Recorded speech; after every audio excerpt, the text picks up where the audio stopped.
And good morning. We are tracking a little bit of wet weather to start the day. We'll tell you if it's going to impact your Tuesday coming up. Making news headlines, new details. We're learning more about what caused a train derailment in Hamilton County. Plus service upgrades. A southeast Missouri town updates its 911 services. What this means for you. We've got you covered from WSIL News 3 this morning.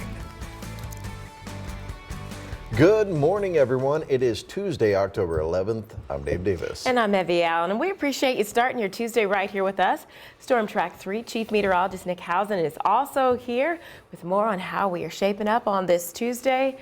Rain. Yeah, for those of those picking up a little bit of rain this morning, all I got to say, you lucky dogs, because we really could use some rain across the entire region. But there's a couple spots picking up on some light showers. Right now, one of those just crossing the Mississippi River, and that's going to be heading over towards the Gorham area, may pass very close to Grand Tower. A few more farther to the north. Most of these this morning have been primarily focused right on the far northwest corner of our viewing area. Pinckneyville picking up on a little bit of light rain, and some of this is evaporating as it falls out of the clouds. Still a lot of dry air down here at the ground level. More showers to the west over towards Sparta and Steelville. Those also tracking eastward. So continuing to see more from Coulterville to over towards the Pinckneyville area.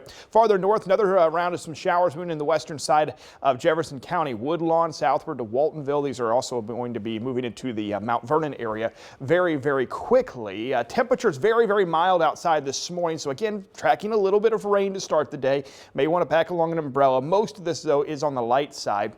Temperatures in the upper 50s and lower 60s, so a very mild start. This afternoon, we anticipate the rain showers to clear out. Still a lot of clouds around. It's going to be a very breezy day. High temperatures running up close to 80 degrees. We're tracking more widespread rain in our forecast for Wednesday. We'll tell you more on that and what this cold front brings our way as well coming up. Thanks for that, Nick. Well, we begin with the News 3 follow-up. Cleanup crews are expected to be done restoring a railroad track, and this is just outside of McLeansboro. Well, that's where a train derailed when it crashed into a semi-truck Saturday. News 3's Danny Valle has more from Hamilton County. Look over my shoulder and you could see the remnants of a train that derailed Saturday after it crashed into a semi in Hamilton County. Thankfully, though, nobody was injured. That's the most important thing, that nobody was hurt. We're thankful for that.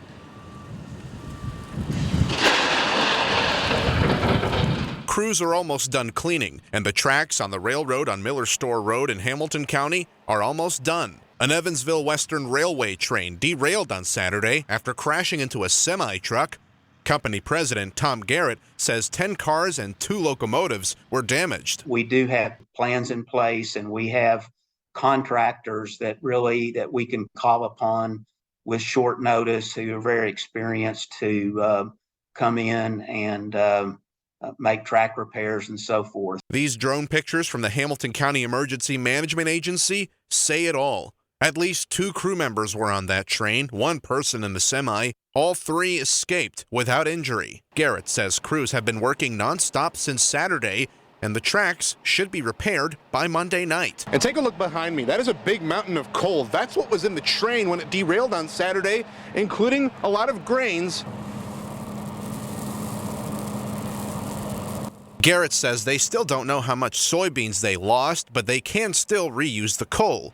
Garrett says this is a reminder for drivers to watch out for trains and look for the signs. The law does require vehicles to yield to trains, and this crossing was equipped with yield signs. In Hamilton County, I'm Danny Valle, News 3. Well, Illinois State Police are still investigating the crash, and Miller Store Road will stay closed until next week. We'll be sure to have the latest updates for you on air and on our website at WSILTV.com. All right, let's talk about what's happening today. Aeroleaf will have a ribbon cutting event for their brand new Molina closet. That's happening at 1 this afternoon in Vienna at 101 Oliver Street. It's part of an $8,000 grant that will open 3 Molina community closets. 1 in Vienna, 1 in Anna, and another in Cairo. The closets will stock hygiene products, baby diapers, formula, and much more. Well, there's a city council meeting tonight at 6 at the Carbondale City Hall. They'll be discussing International Walk to School Day, a proposal regarding Shawnee National Park, and more. The meeting is open to the public, and there'll be a scheduled time to hear comments and questions from the community. Also happening today, there will be a city commission meeting in Paducah that kicks off at 5. At the Paducah City Hall. They'll be discussing Tree Week and Residents' Rights Month. A swearing-in ceremony will also be held for 4 Paducah police officers. That meeting will air live on Government 11 for Comcast subscribers, as well as on the Paducah City YouTube and Facebook pages. Well, deputies in Grave County are working to return stolen property. Take a look at this photo you see here. You can see a lawnmower, bike, fan, and a hot tub. Police say the property was stolen from a home on Kentucky Highway 945. It was found in the Melbourne area. The sheriff's office says charges are pending.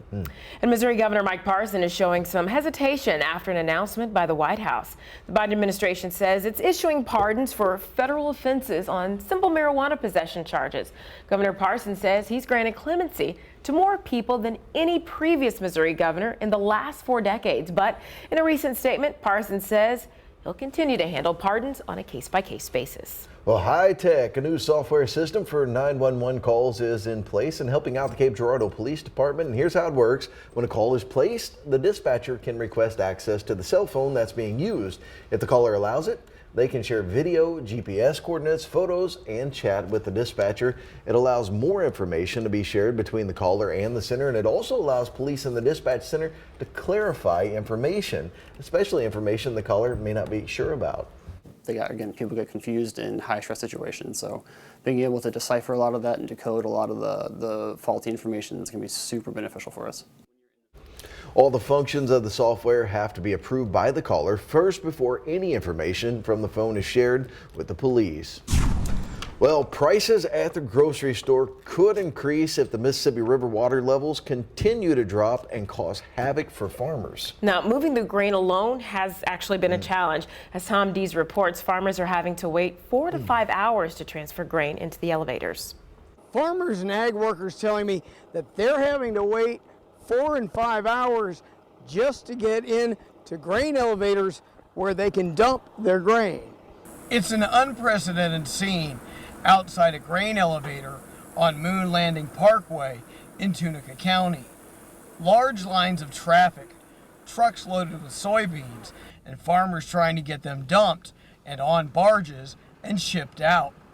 Many farmers and drivers here tell me they can't get their grain to barges at any other grain elevator because the water is too low. From what I've been hearing, this is the only place open. They close in Memphis, they close in Friar Point, they close in Greenville, Rodale. So, because of the river. Ag economy experts couldn't tell me when it will hit consumers, but if the beans, which are used in cattle feed and things like catfish feed and pork and poultry feed, have to wait too long, those items in the grocery store could go up. Well, if the farmers can't get the crops out, then it mess up everything. Food, the prices will go up in the grocery stores. Like I told you, these barges, the river is so low, you can't move these barges right now. So without these barges being moving, these beans can't leave. And if these beans can't leave, we can't bring them in. I've been here ever since 6:30 this morning, and I probably ain't moved a foot. Henry Cole of Tunica County drives soybeans to barges for a local farm. He tells me he's waited as long as 9 hours to drop off 1 truckload. It's been smooth in the past. We come out, dump, go back, pick up grain and come back. But right now, everybody is backed up and waiting.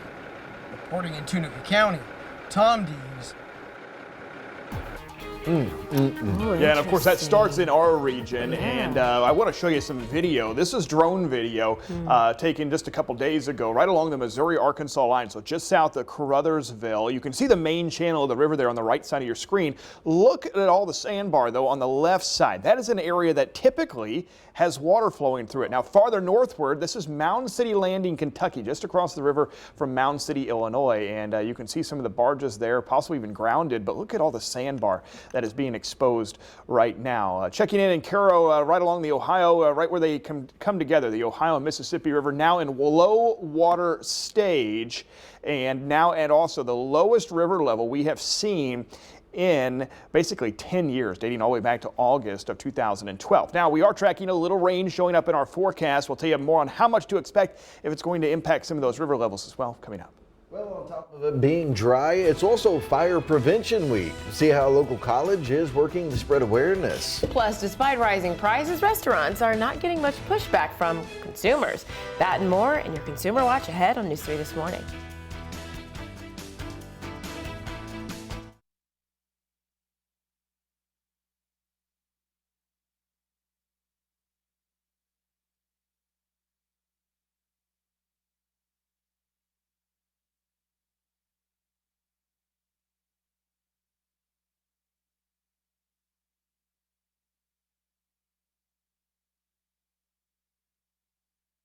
News 3 WSIL. He's had a stroke or something. Here's what's happening right now.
Well, we've been telling you about this week being National Fire Prevention Week, and a lot of departments doing things to observe it. That's right, and it's meant to teach everyone about simple but important actions to keep you safe from fires. News 3's Paul Wilcoxon has more. The last thing any family wants to deal with is a home fire. But one local department says the key to being prepared is planning ahead. We're trying to drive home those fire safety topics. Topics like the importance of fire drills and escape planning mark the 100th anniversary of National Fire Prevention Week. The Carbondale Fire Department is emphasizing the importance of this year's theme, Fire Won't Wait, Plan Your Escape. We're really trying to hammer home those home escape plans, making sure that everybody has their own home escape plan that's unique to their home, their dwelling. Sean Sherwood is a firefighter for the city of Carbondale. He says a key to a good escape plan is making sure everyone is on the same page in the event of a fire. Not only do we ask our students in the program to make a map of their house, we ask them to involve their parents and their family members in that process. Once your family has a plan in place, Sherwood asks everyone to practice it often. Our big thing is to have a plan, know it well, Once you're out, stay out, don't go back in for pets or relatives, and then notify the fire department as quickly as possible. A key component to Fire Prevention Week is helping people understand the importance of working smoke detectors throughout the home. So smoke alarms are obviously very important. They should be in every bedroom, in the kitchen, and they should be on every level of the home, including the basements, all the way to the top floor. Fire prevention is a growing aspect of the job for a firefighter, and Sherwood says he encourages continued work with the program. Yes, we're going to respond. Yes, we're going to be there as quickly as possible, but if you can do everything in your power to get out of the home, it's going to make you more safe and make our job much easier. In Carbondale, Paul Wilcoxon, News 3. And we're right now in fire season. Fall is one of our seasons where we see a lot of field fires, a lot of grass fires that develop as well. We're not the only ones dealing with the dry conditions. This is the drought monitor. These are updated every Thursday, but I wanted to widen out the view and show you that 77% of the United States right now, the continental United States, is dealing with some form of drought. Of course, that is one of the big causes there on the low river levels, anywhere from Cairo southward along the Mississippi River. Locally, we've been 17 days without measurable rain in Carbondale. We'll see if we see that extended, but at least likely to come to an end tomorrow. Live view from Mount Vernon this morning, actually showing some of the rain now making its way into town there. And if you look closely there with the street light, you can see some rain falling. Looks like maybe enough to at least wet the roads, wet the highway. With the amount of rain with the little amount of rain we've seen, if you are running into one of the showers, use a little caution. Could see some slick roads, a lot of oil still on the roads as well. But most of the rain this morning will be focused in some of our northwest counties. That's where we've been tracking some of these light showers, and most of these are pretty light this morning. Coulterville now over, say, towards the Pinckneyville area, maybe even a light shower moving into the west side of DuQuoin right now. Those are tracking eastward. The heaviest rain locally into eastern sections of Washington County, western parts of Jefferson County, Waltonville to Woodlawn to Mount Vernon and the Ashley area right along Route 15. Those will continue eastward. So this morning, Bell Rive, say Blueford over towards Wayne City, likely to see at least some in the little bit of rain that we see this morning. Now this afternoon, the rain clears out of here, but as we look ahead to Wednesday, we do anticipate more widespread showers, likely a few thunderstorms as well. It's still not a drought-busting rain by any means, but it's the best shot we've had of widespread rain in quite a while. It's all out ahead of a cold front. That cold front sweeps through tomorrow night, ushers in some much cooler air towards the end of this week. High pressure to our south and to our east. We're going to have strong south winds around today, pulling moisture out of the Gulf of Mexico. A lot of the rain today is going to be focused central Illinois back into central Missouri. So a lot of this is going to be focused just on the far northwest fringe of our viewing area. Here's the cold front we're tracking now this morning, making its way over the Canadian border. Notice today as we head into the lunchtime hour, a lot of this rain then shifts to the north and west. A lot of dry time this afternoon, and it's going to be warm and it's going to be very breezy. High temperatures, upper 70s in southern Illinois, lower 80s, western Kentucky to Missouri boot heel. Here we go into Wednesday though. Out ahead of the cold front, this is mid-morning. Showers, some thunderstorms approaching from the northwest. They make their way through. These are going to be pretty widespread. Pretty much everybody's going to see some rain Wednesday morning. May see some storms redevelop during the afternoon hours as the cold front itself makes its way through, and then rain clears out overnight and into Thursday morning as the cooler air begins to work its way in. Today, the Storm Prediction Center highlighting areas out towards Kansas City for severe weather. Tomorrow, we see that our area is listed in a level 1. Still think overall the chance for severe weather is low, but an isolated strong storm with some gusty winds and some small hail is possible. Again, just not a big rainmaker for us. These are fast moving little showers, expecting most to pick up less than a half an inch of rain. 68 on Thursday and Friday with some dry weather. A couple more chances for some isolated showers this weekend. On Saturday and Sunday, nothing worth canceling your plans over. A little warmer on Saturday. Another cold front then moves through. And look at this, early next week, highs only in the upper 50s and lower 60s. All right. Thank you, Nick.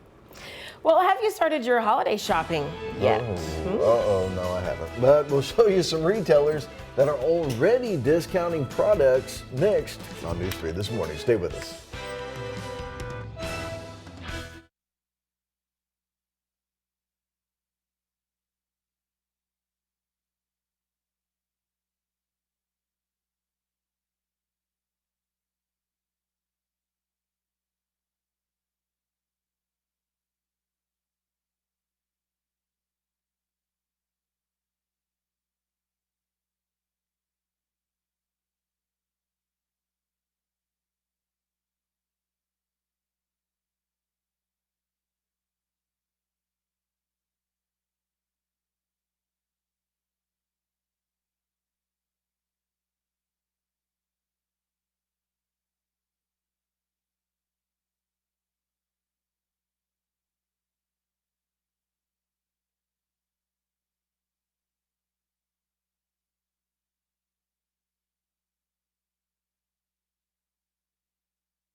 It is 6:22, and we've got to put this out there to you. This sort of makes me angry. Many big businesses right now getting the best of both worlds. You got to know this. Raising prices amid soaring inflation and then not getting much pushback from us, the consumers. Now, the operator of Olive Garden and Longhorn Steakhouse telling the Wall Street Journal it expects profit margins to stay above pre-pandemic levels, aided by prudent price hikes. Now, economists noting once prices go up, customers, well, we get used to it, and they don't drop the prices back anytime soon. Well, Black Friday may be more than a month away, but sales are already starting. Target, Walmart, and Amazon rolling out holiday deals this week. Amazon today, actually. Well, most retailers are inundated with too much inventory this year. As inflation squeezes shoppers, Morgan Stanley says profits will drop as companies try to cut prices faster than their competitors. Well, it is competition season for that. Fingers crossed that we see those prices come down. Gosh, it has been sticker just quit shock, going. that's for sure. Of course, tracking a little wet weather this morning. Much needed beneficial rain here in the region. A lot of the showers focused through Perry and Jefferson counties in southern Illinois. Just one now skirting through the far southwest corner of Jackson County. It's going to pass just to the north there of Grand Tower. Most of the rain today, though, focused north and west of our viewing area. However, as we look ahead to Wednesday, strong cold front approaches from the northwest, brings the best chance we've seen of widespread rain in nearly 3 weeks here in our region. But we are anticipating another cold front to move through, and lots of cool air filling our 6, our 7, and 8, 9, 10 days out. In fact, 6 to 10 day temperature outlook there puts us then into the second half of October with much cooler than average temperatures. Of course, make sure you've got that Storm Track 3 app. Turn on those push notifications. It'll alert you right when rain is heading into your region. Well, next at 6:30, railway workers may be going on strike. The deal negotiated last month, rejected by the union. We'll get you caught up on what's going on. Plus, a cheap tank of gas, hard to come by. We are searching the region to find the best deals. We'll let you know what we found. Well, cruise ships are offering incredible deals right now with bookings for fall cruises lower than expected. It's about the only thing we're finding that's lower than expected. ABC's Gio Benitez has the details in today's GMA First Look.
News 3 WSIL. Here's what's happening right now.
News 3 WSIL. Here's what's happening right now. Good Tuesday morning, tracking a little rain making its way through the region. We'll tell you how long it sticks around today coming up.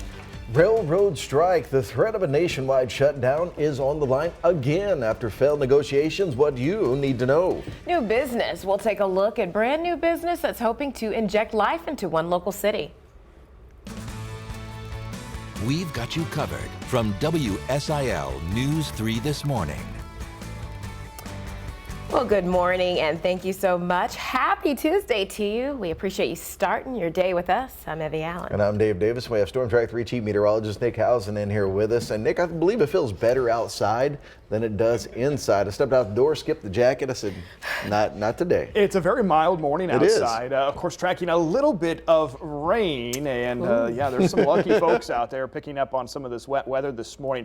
Most of the rain focused in the far northwest corner of our viewing area, anywhere from western Jackson County through Perry and Jefferson County. But even spots, say, like Cesar, you may pick up on a light shower here in just a bit. But right now, I've seen some rain make its way through the Mount Vernon area. We've seen some fall in Waltonville very briefly. Woodlawn also picking up on some rain right now. This little shower passing right down I-64. So Bell Rive over towards the Blueford area, and then also eventually into Wayne City and Fairfield in the northern parts of Hamilton County in just a bit. Live view from Mount Vernon showing just enough rain there to maybe wet the highway. Again, I actually could see some slick roads this morning, just a result of so much oil that's been on the road. It's been a while since it's rained. Temperatures into the lower 60s right now. Marion and Carbondale in the low 60s. Same in Mount Vernon, 57 currently in Harrisburg, and 56 at this hour in Paducah. If we see any showers, they'll be through the morning hours by this afternoon. Rain's out of here. A warm and breezy day, though. Sustained winds near 15 miles per hour. Afternoon highs near 80, and tracking more widespread rain on the way for Wednesday. We'll time it all out coming up. Well, Cape Girardeau has a new software system for 911 calls. And it is pretty incredible, Abby. There's too many things actually for me to list. News 3's Carrie Keene will explain. Dispatch takes a call. They're getting information, they're putting in a call for us, we're going to go respond. Hey, we need some more information. A new software system in place at the Cape Girardeau Dispatch Center has first responders excited. The system, which didn't cost the department, shares a wealth of information with dispatchers when a 911 call comes in. That includes GPS, chats, photos, and even live video. It just helps get better information. The more information we can get ahead of time before police, fire, EMS get on scene, the better they can respond and react when we get there. So just as much information as we can get, as fast as we can get it, will always be beneficial. It can also help with apprehending those who committed crimes. The video and photo function can clarify the type of car or person they're looking for, or even what way they might be headed if someone calling is disoriented. What I see as red isn't what you see as red sometimes, so we're going after the wrong vehicles or even going in the wrong direction. Again, people get confused in high-stress situations, so being able to decipher a lot of that and decode a lot of the faulty information is going to be super beneficial for us. The caller has all the power, having to approve the sharing from their own cell phone. Hey, they want to know your location. You have to say yes or no. With lots of students and travelers coming through Cape, the system is invaluable to getting first responders to the scene fast and accurately. For them to be able to show us exactly where they are is a lot easier than trying to have them describe the trees around them or the buildings around them. Reporting in Cape Girardeau, Carrie Keene, News 3. Well, the Poplar Bluff Chamber of Commerce is busy with a booming local business scene. The chamber has celebrated a number of ribbon cuttings over the last couple of months. The most recent, Morning Glory Boutique. Now, the ribbon cutting was just this past Saturday. There, not alone realtors, healthcare professionals, and other retail shops have joined. Across town, Fresh and Prepped Healthy Meals to Go also opened up in August. The two owners say the community support has been crucial. I think we support each other. There's quite a bit of us small businesses that just all support each other, and also the community, getting the community to help support us is a big thing too. I have been so surprised by the support of Poplar Bluff. Now I have familiar face. Everyone that comes in here is a familiar face now, and I didn't know any of them whenever I started this. So the support by the community has been kind of overwhelming. The Chamber of Commerce is active in marketing the local businesses. You can find more about some of the new locally owned shops in the town on our website. Well, a railroad track in Hamilton County should be back open soon in operation. Yesterday, crews installed new tracks to replace the ones damaged in a train derailment this past Saturday. The train belongs to Evansville Western Railway.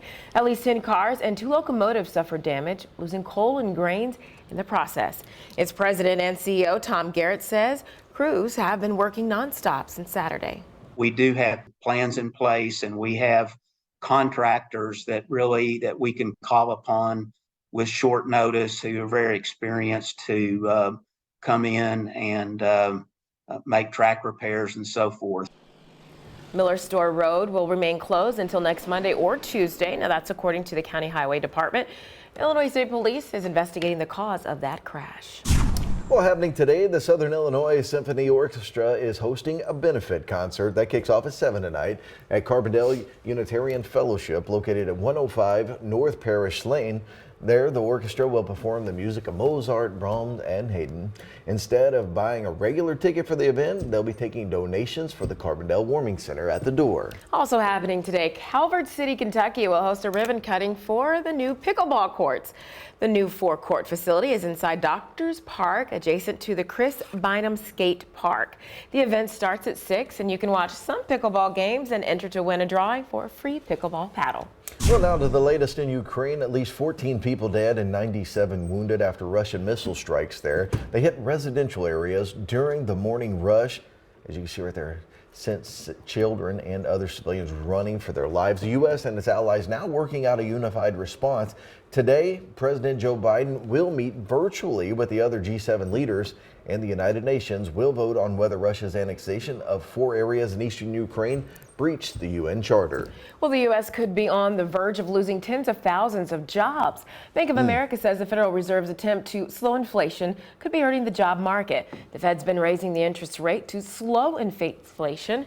Bank of America says that's because we could start losing 175,000 throughout most of next year.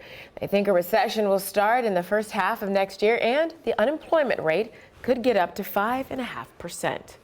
Well, the chance of a nationwide railway strike just got higher after a new move by a maintenance workers union. Yesterday, union members voted against a proposed 5-year contract.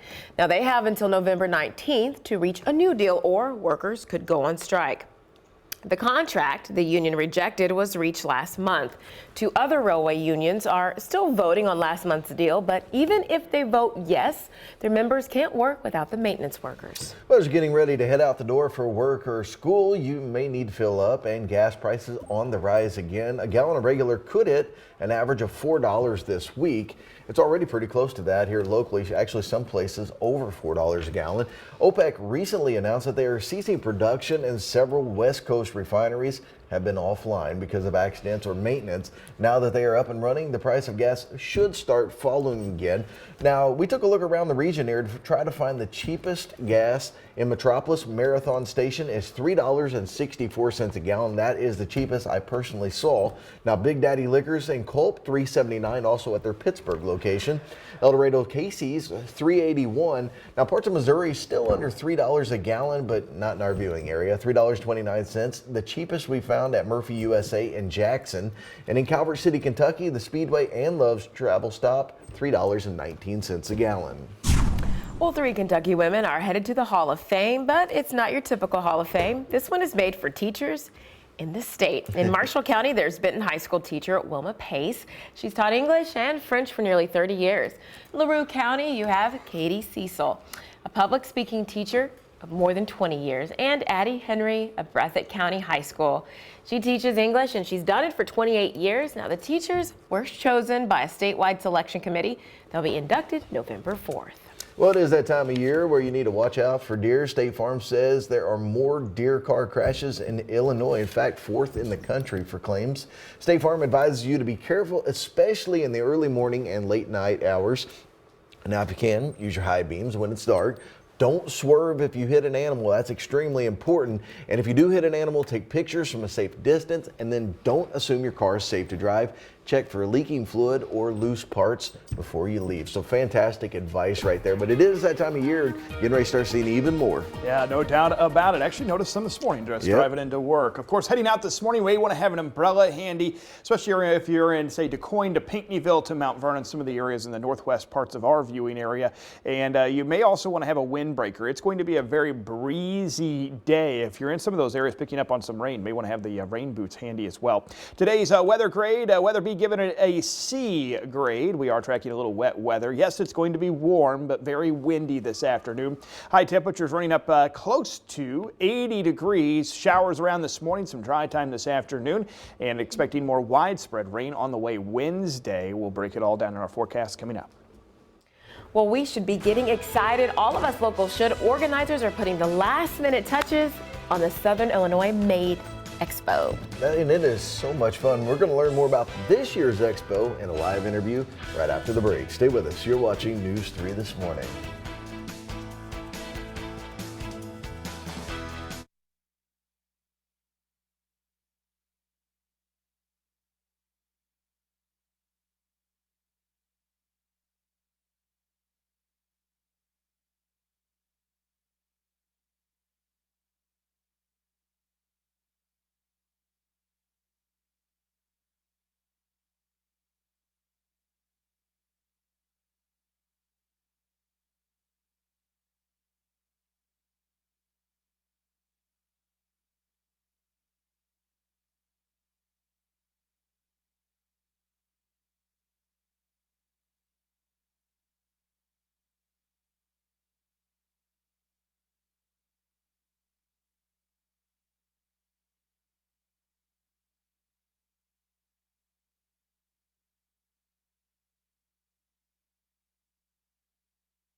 Well, after the postponement of the 2027 Illinois Made Expo in person, this year is set to be bigger and better than ever. And I'm super excited that you guys are here this morning to share a little bit more. We've got Senator Jill Fowler, we've got Tom, our good buddy, you know him, and of course, Brian Christel, thank you so much. So tell us a little bit more about Southern Illinois Made, especially for those newcomers to the area. We created it in 2018, and then we had it again in 2019. Then because of COVID, we had to cancel it in 2021.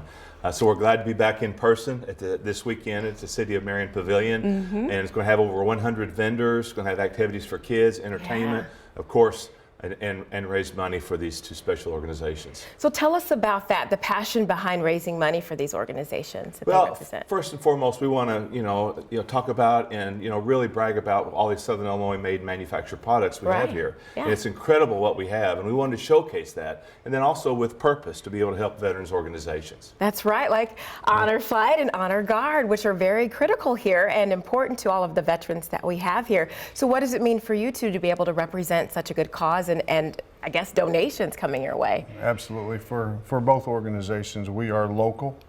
We represent local veterans organizations, and the funds coming in from SI Made from local businesses are coming to our local veterans organizations so we can keep doing what we do for our heroes. Well, you know firsthand what it's like for our veterans to go on these honor flights. So tell us a little bit about some of the moving, touching things that you've experienced. Oh, the list is long. We've done 9 of them, and I can probably tell stories all day, but the most moving thing for me is how it resonates with our veterans, the welcome home. A lot of them didn't get a good welcome home when they came home from the service, and we really focus in on that and try to make them feel special and really appreciated like they should have been, and they take that with them and carry them with the rest of their life. And it's awesome. What an awesome cause to support. And of course, it's all about what's made here. So what kind of vendors will we see? I know that we've seen a lot of different unique ones in the past. Really, we want to showcase, especially our manufacturing, and ice and Continental Tire, Compact International example. Then also some of our smaller, Joe's Barbecue Sauce, 17th Street, just really showcase what's made and manufactured here. Since I've been a member of the General Assembly, I've been going around and seeing all these incredible products that we have. So we wanted to showcase this. And then also, as I mentioned, have purpose to be able to help our veterans organizations. So we expect over 100 vendors this weekend, and this is going to be a great event. So we want people to come out, donations at the door. We have incredible sponsorships. You can go to the simade.org website for more information, but really want to help these special organizations as well. And it's Saturday and Sunday, so 2 days. If you can't make it Saturday, you've got Sunday and vice versa. And Tom, I wanted to just make sure I checked in with you as well. What does it mean for you to be able to be a part of this as well? Well, Operation Honor Guard provides funeral services for veterans, and for me personally, it's the biggest honor ever to give them that last hoorah, that last acknowledgement of their service to our country, because it's important to not ever forget that where we're at today, all the freedoms that we have, all these men and women that served us before are being honored once again. And so that's why it's a great pairing for Honor Flight and Honor Guard together. And we're very honored and very privileged to have Senator Fowler allow Operation Honor Guard a part of that this year. All right. Well, wonderful. Thank you, gentlemen, for so much for being here again. That is this weekend, but I will have all that information for you after the newscast at WSILTV.com. Now we're going to check in with Nick. Even though we're going to be indoors for this, we still want nice weather. And I'll tell you what, that is such a cool event. So many of the vendors, you're like, oh, okay, I knew about that. And there's so many of them that are there, and you're like, didn't know that was made here. Really cool, really a great event, of course. Tracking a little bit of wet weather this morning. Gosh, we really need the rain. A lot of folks are still going to miss out on it, at least today. Showers primarily focused in the northwest areas of our viewing area, but continuing to track some showers through Jefferson County, Mount Vernon, now over towards the Blueford area. Bellrive seeing some light rain move in. Dix, Texaco, all the way back towards the Walnut Hill and Irvington area. A few more showers also farther westward on Route 15 over towards Nashville. So if you're doing traveling on I-64, you'll run into more rain as you get closer and closer to St. Louis. But it's also tracking a couple very light showers, maybe enough to wet the roads in a few spots. Elsewhere, maybe just a few sprinkles, especially in western Jackson County. That's Lake Murfreesboro, Kincaid Lake, also over towards Murfreesboro itself, just on the west side of town, tracking a few very light showers trying to make their way in. Again, most of this morning rain will be focused, say, through Madison and Perry County in southeast Missouri. And then in southern Illinois, it may stretch as far east as Franklin and Hamilton and far northwest corner of Williamson County. Farther to the south and east of that, we are going to stay dry today. Southeastern Illinois, the Boot Hill of Missouri, western Kentucky. So tracking just a few showers this morning. More widespread rain on the way for tomorrow, though, as we look ahead to a very strong cold front approaching from the northwest. Expecting some showers, some rumbles of thunder. Once that cold front moves through, much cooler air then spills in through Thursday and into Friday. But once again this morning, may want to have an umbrella handy in some of our northern counties. A live view showing a few peaks of sunshine actually making its way out of the clouds in Poplar Bluff. You can see the wet parking lot, the wet roads out there in Mount Vernon, 62 degrees. Currently 62 in Perryville, a couple sprinkles, and that's about it there, though, and about 63 currently in Carbondale, Illinois. We continue to track high pressure that's built in across the southeastern U.S. trough, moving into the plains. It's bringing some moisture northward out of the Gulf of Mexico. A lot of the rain today, central Illinois back into central Missouri, staying north and west of our region. Here's the strong cold front we're tracking, though, just this morning making its way over the Canadian border. But like I said, most of the rain this morning is going to be focused in our northwest counties and then shifting northward by the afternoon. So a lot of the afternoon is dry here in our region. Upper 70s for highs across southern Illinois, low 80s western Kentucky and southeast Missouri. Very strong winds today, though, from the south, sustained about 15 miles per hour. And as we look ahead then to Wednesday, here we go into the chance for widespread rain. It's about mid-morning, linus showers, maybe a few thunderstorms moving in from the northwest and then tracking south in the east across the region. Can't entirely rule out an isolated strong storm embedded in this, and actually could see a few more storms redevelop along this cold front than Wednesday afternoon. Then the rain clears out, and then here comes the cooler air spilling in. But Storm Prediction Center has us highlighted on Wednesday in a level 1 on a scale of 1 to 5. Severe weather risk is low, but an isolated storm with some gusty winds and small hail is possible here in our region. Not a big rainmaker for us, unfortunately. And if you were hoping for a drought-busting rain, this is not it. We're talking about most areas picking up less than a half an inch of rain. Some may pick up less than a quarter of an inch of rain, but it's the best chance of widespread rain, at least here in our forecast. A little cooler on Thursday and Friday. We'll bounce back up on Saturday. A couple more isolated showers are possible as well. That's another strong cold front early next week. We're talking highs going all the way back into the upper 50s and lower 60s. Of course, it's time for viewer photo of the day. Got to show you this one coming in from Eric out at Galatia. Hey, right in the Halloween spirit. I'll tell you what, the cat got the memo, that's for sure. Of course, with the pumpkin there, appreciate that one. And then Jerry sending us a great picture. I believe that was the big full moon shining through the trees. Of course, you can submit those online, WSILTV.com or on the Storm Track 3 app. All right, appreciate that, Nick. Well, we'll have a check of our top local stories after the break. Stay with us. You're watching News 3 This Morning.